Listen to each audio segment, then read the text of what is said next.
Hi, this is Ken Low, Director of Cybersecurity Programs at Trend Micro, Asia Pacific. I'm very pleased to meet you today. The first thing I want to talk about is Trend Micro's global partnership with Interpol.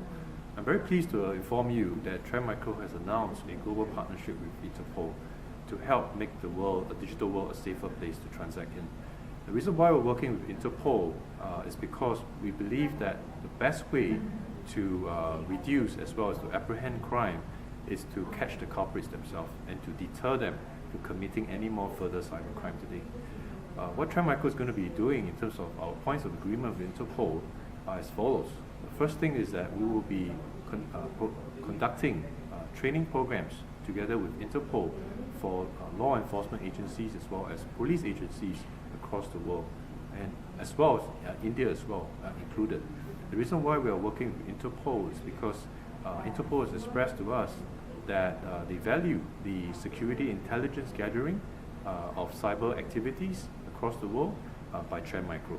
And we'll be sharing with them quite a number of things, including the detection of new cyber threats, the compilation of this data, as well as the sharing of actionable intelligence together with Interpol, so that they have the information to apprehend and to catch the right cyber criminals. The information that we provide has to be legally admissible as well, to ensure that none of the cyber criminals can go away scot-free. Second thing is I want to talk about is why did we Trend Micro choose to hold a cyber crime 2014 event in India. The reason why we've decided to hold this event in India is because India is a huge economy. It's a very large country, one of the largest in the world, and they have a huge digital economy. There are many things that are happening in India today. Many digital transactions, very, very large data centers, very large cyber activity that's happening in this country. It definitely makes a very good place, for cyber criminals to take action or to exploit businesses or even overseas companies from and through India. We are pleased to inform you that we are conducting this cybercrime event of all cities. We have chosen New Delhi. It's because New Delhi is the capital of India. It's the administrative capital of India, where most of the law enforcement agencies, as well as homeland security agencies are based. And I'm pleased to inform you that quite a number of these law enforcement as well as federal agency are sending the representative to this cybercrime 2014 event that is going to take place here today in New Delhi at the Le Méridien Hotel. The third thing I want to talk about is this issue of how to secure the cloud. Many of the CIOs out there have probably already embraced the cloud, or you might be thinking of moving your IT into the cloud. As the chairman of Asia Pacific Executive Council at the Cloud Security Alliance, I'm also pleased to inform you that there are several research projects which are done by Trend Micro as well as by Cloud Security Alliance today. I would urge you to take a look at some of these reports that has been published.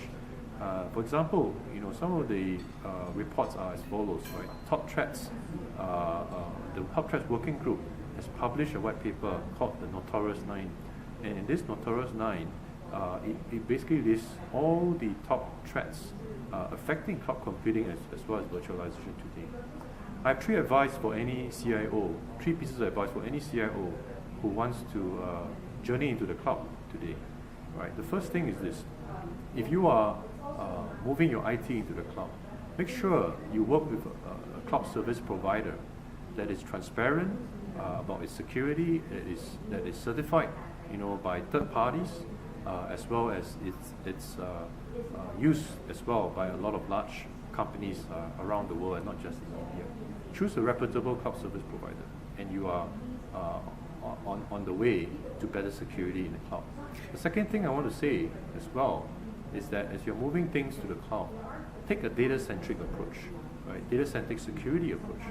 You do not need to buy every security product out there in order to secure your cloud. Ask yourself, is it necessary to buy a product? And the main question you should ask yourself is, does this product help me to secure my data better? It is impossible to secure everything in the cloud. So start from the data, start from the host, as well as your virtual machine, out into the perimeter. Instead of an outside-in approach, take an inside-out approach. Start with securing your servers, start with securing your virtual machines today, instead of worrying about the perimeter first, especially in the age where bring your own device and consumerization is very much in play today. The third piece of advice that I want to share with you is that as vulnerabilities such as Heartbleed becomes more and more prominent, this more and more zero-day attacks may happen. So invest in technologies provided by companies like Trend Micro called virtual patching. Right? Virtual patching is about stopping attacks that are targeted towards zero-day vulnerabilities before they happen. So if you invest in virtual patching, you will be able to stay ahead of the latest zero-day attacks.